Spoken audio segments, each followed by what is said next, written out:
À la une de ce journal, coopération bilatérale entre Kinshasa et Brazzaville. Le président Denis Sassou Nguesso séjourne à Kinshasa depuis l'après-midi de ce samedi. Accueilli par Félix Tshisekedi, les deux personnalités vont aborder des sujets d'intérêt commun. Et puis, la RDC confirme sa présence au sommet de la francophonie qui se tiendra en novembre prochain en Tunisie. Ces assurances ont été données à l'ambassadeur de la République tunisienne, accrédité à Kinshasa par le Premier ministre. Voilà, c'était là pour les titres, mesdames et messieurs. Bienvenue à cette session d'information sur Géopolis Télévision. Commençons par cette information en bref. Le président de la République, Félix Tshisekedi, a accueilli cet après-midi à Kinshasa son homologue, le président Denis Sassou Nguesso, en visite de travail. Au menu de ce séjour, les deux personnalités vont avoir des entretiens en tête-à-tête suivis des travaux avec leurs proches conseillers. Il sera aussi question pour eux de parler de la coopération bilatérale, de la paix et la sécurité dans la partie orientale de la RDC. Ensuite, cette information tirée de la 72e Conseil des ministres de ce vendredi où le président de la République, Félix Tshisekedi, a exprimé son ambition d'étendre le service national de la RDC. Il a signalé le service national sur les 26 provinces de la RDC. Il a signalé toutefois que ce service a produit déjà 6000 tonnes de maïs depuis sa relance dans la province de Lomami et du Congo central. Suivez cet extrait du compte-rendu lu par le porte-parole du gouvernement, Patrick Mouyaya. De la nécessité de renforcer les activités du service national et de les étendre progressivement à d'autres provinces. Le président de la République a rappelé que depuis sa relance, le service national a produit plus de 6000 tonnes de maïs à Kanyamakasese dans le Lomami et Lovo dans le Congo central et travaille pour en produire au moins 10 000 tonnes à la fin de l'année 2022.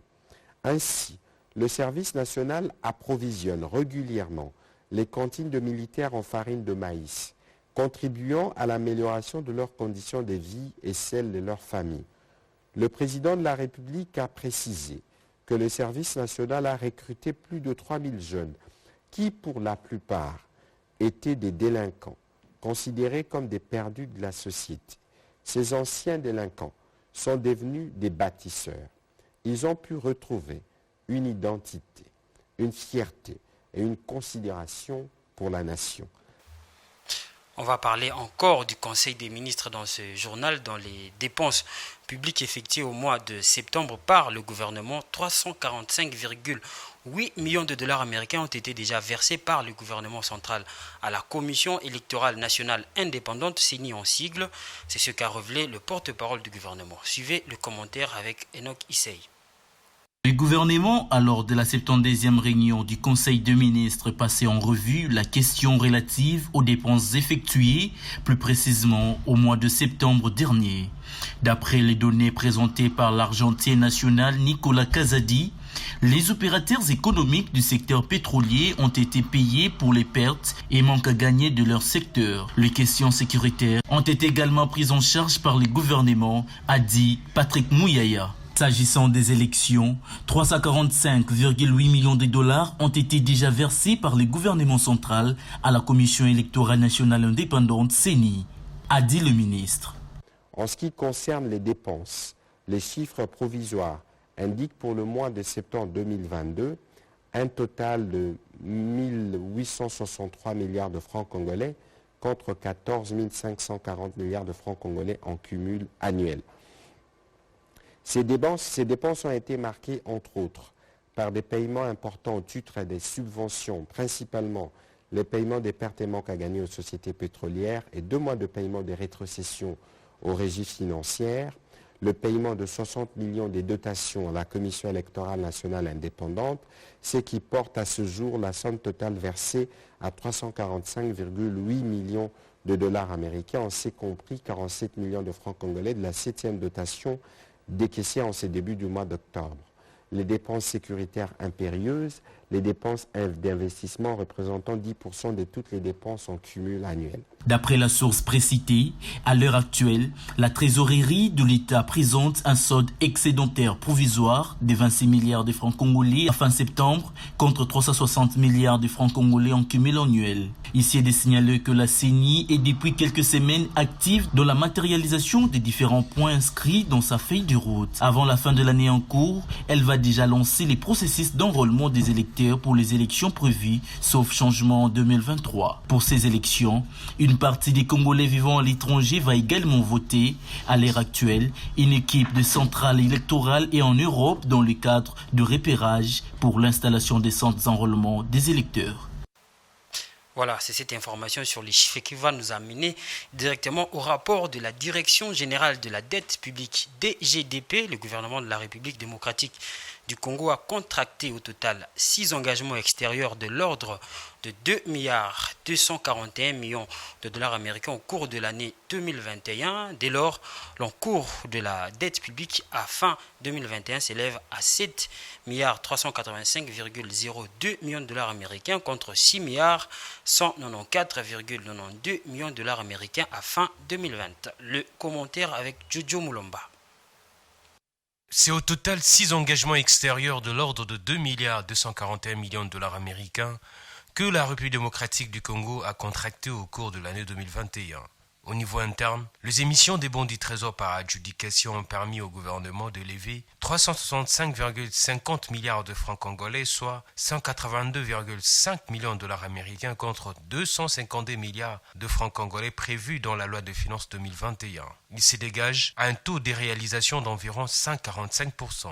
Le service de la dette publique, en principal et intérêt, payé en 2021 a totalisé 537,69 millions de dollars américains à raison de 282,27 millions de dollars américains pour la dette extérieure et 255,42 millions de dollars américains pour la dette intérieure. Avec un taux d'intérêt moyen de 1,15%, la quasi-totalité du portefeuille de la dette publique de la République démocratique du Congo est contractée à des conditions concessionnelles, précise la Direction générale de dette publique.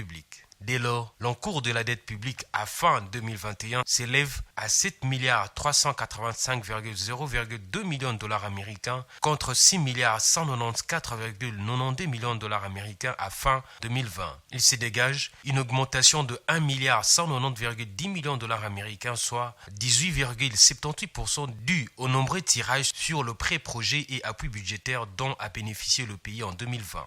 Les stocks de la dette publique représentent 14,28% du PIB. Il est à noter que 92,11% des tirages effectués sont d'origine multilatérale. Cet encours comprend 2,517,04 millions de dollars américains de dettes intérieures et 4,867,98 millions de dollars américains de dettes extérieures, dont 157,28 millions de dollars américains d'arriérés techniques.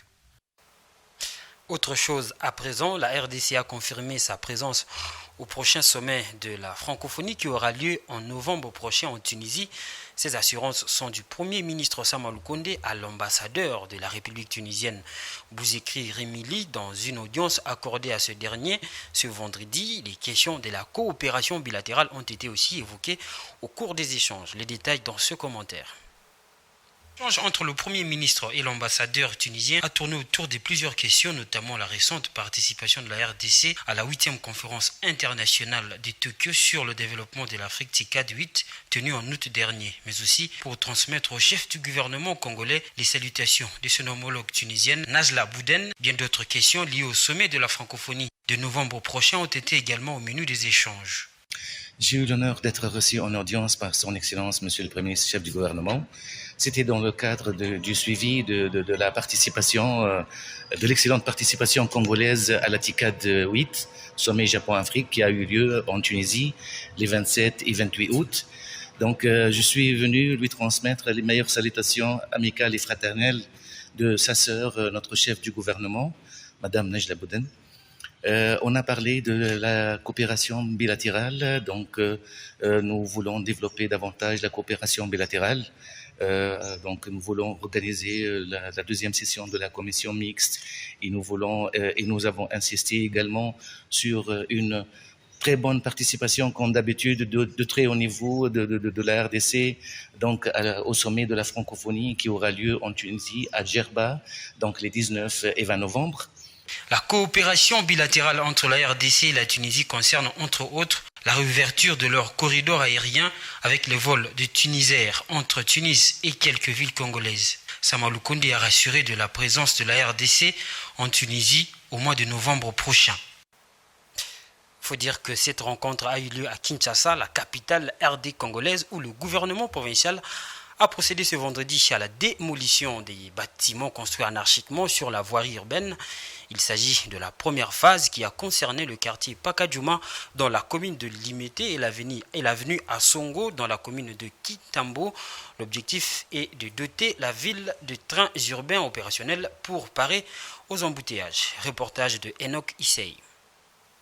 Chose promise, chose faite. C'est aux premières heures de la journée de ce vendredi que la population du quartier Sokopao, dans la commune de Limete, a été surprise de la présence de l'autorité urbaine Jantini Ngobila et de son vice-gouverneur Jekoko Mulumba pour une mission précise. Il s'agissait bien sûr de l'opération de démolition de toutes les constructions anarchiques le long de l'avenue Forgeron, précisément à Pakadjouma. Qui, consolé, chacun poussait dans son coin des cris de détresse, de pleurs et d'alarmes. C'est l'atmosphère qui a régné dans ces coins de la capitale.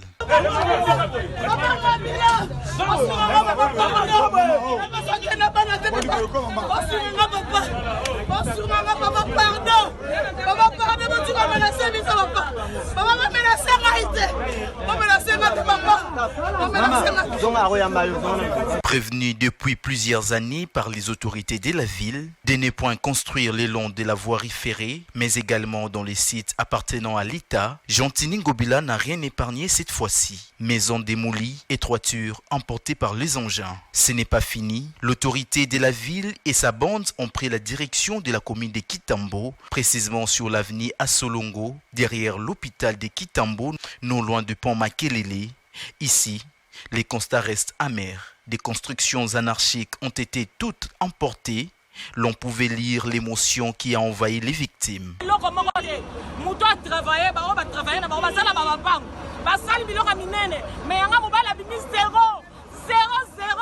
Cette opération s'incarne dans la vision du chef de l'État d'un côté, celle de lutter contre les constructions anarchiques dans la ville de Kinshasa, aujourd'hui à la base de plusieurs problèmes, notamment les inondations, les banditismes ainsi qu'autres faits. Et de l'autre côté, celle de doter la ville d'un train urbain pour faciliter la fluidité de la circulation des Kinoises et Kinois. On change de cap pour parler maintenant de la conjoncture économique en République démocratique du Congo qui assiste depuis un certain temps à une surchauffe des prix des biens et services sur le marché. Pour le gouvernement, cela est dû principalement à la crise russo-ukrainienne, mais la possibilité de la spéculation des opérateurs n'est pas à élaguer. Suivez ce récit. C'est beaucoup plus les produits de première nécessité qui connaissent la montée en flèche sur le marché congolais. En croire le gouvernement, lors de la dernière réunion du comité de conjoncture économique du 28 septembre, la situation mondiale avec le conflit russo-ukrainien est telle que l'inflation se généralise dans la planète. Le contexte économique international qui demeure difficile à la suite des effets pervers liés au conflit russo-ukrainien. Et cet état des choses fragilise la croissance de l'économie mondiale, mais aussi généralise l'inflation dans plusieurs régions de la planète. En RDC particulièrement, selon la Banque centrale, le taux d'inflation hebdomadaire cumulé est de 1,349%, alors qu'un glissement annuel est de 9,047%. Sur le marché, la montée des prix est palpable, surtout après que le prix des produits pétroliers à la pompe ait connu une hausse avec incidence sur le coût de transport. Il en est de même pour les produits céréaliers qui sont importés des pays en conflit, la Russie et l'Ukraine, induisant ainsi la hausse des prix des biens parmi les plus prisés, tels que le pain qui, si ce n'est pas le prix qui augmente, c'est le grammage qui diminue. Si la situation internationale reste morose, au Congo-Kinshasa, plusieurs analystes pointent du doigt accusateur les opérateurs qui se lanceraient dans la spéculation. D'où le rôle de la société civile qui s'occupe de la consommation qui doit également jouer sur la balance. On va parler santé dans cette édition du journal. Alors que la RDC vient de vaincre l'épidémie d'Ebola, une autre maladie fait parler d'elle, la trypanosomiase, aussi connue sous le nom de maladie du sommeil. Cette pathologie est en passe de revenir en force en RDC. Depuis le début de l'année 2022, 203 cas ont été détectés. Le programme national de lutte contre la trypanosomiase humaine africaine sonne l'alarme. Patrick Ilunga.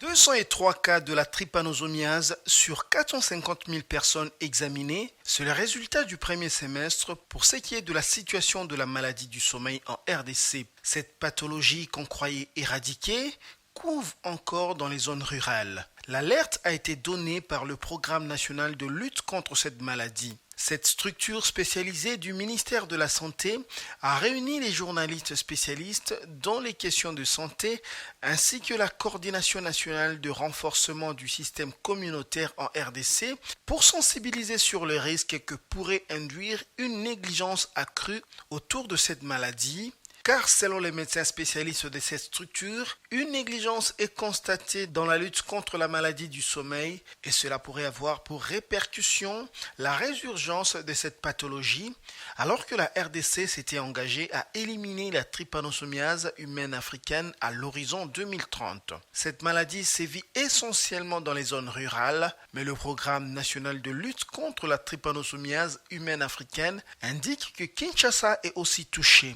5 des 35 zones de santé que compte la capitale congolaise, notamment dans la commune de Maluku, sont des zones à haut risque. Certaines parties de la commune de Lancélé sont aussi des zones où la glossine, beaucoup connue sous le nom de mouche tsetse, cette mouche piquante, vecteur de la maladie, trouve un habitat favorable. Quittons la santé pour parler de l'insécurité en province suite à la recrudescence de l'insécurité dans la partie est de la RDC, précisément au nord Kivu. Les opérateurs économiques des villes de Beni et Butembo ont décidé de suspendre pendant plus d'une semaine les activités commerciales dans ces coins du pays. Ils suspendent également le paiement des taxes et impôts à partir du 10 octobre. Suivez ce reportage ou ces commentaires de la rédaction. L'insécurité ne cesse de ravager cette partie de la RDC, raison pour laquelle les opérateurs économiques se sont exprimés à travers une lettre adressée aux autorités compétentes de ces villes en suspendant leurs activités et le paiement des taxes ainsi que les impôts à partir du 10 octobre 2022, jusqu'au rétablissement de la paix sur toute l'étendue du territoire national. Ces derniers motivent cette décision par la non-amélioration des conditions sécuritaires dans leurs régions qui connaissent des tueries de leurs clients ainsi que l'incendie de leurs véhicules contenant beaucoup de marchandises. Dans cette lettre, les opérateurs économiques se déclarent incapables de répondre à leurs devoirs civiques car ils ne réalisent plus de bénéfices. Pour rappel, c'est pour la deuxième fois que les opérateurs économiques de cette partie du pays décident de suspendre leurs activités. La première avait abouti à la décision de l'escorte des véhicules sur la route Beni-Kasindi afin de sécuriser leurs marchandises et véhicules de transport. Mesdames et messieurs, vous suivez la grande édition sur Géopolis Télévision. Maintenant, place à la page internationale.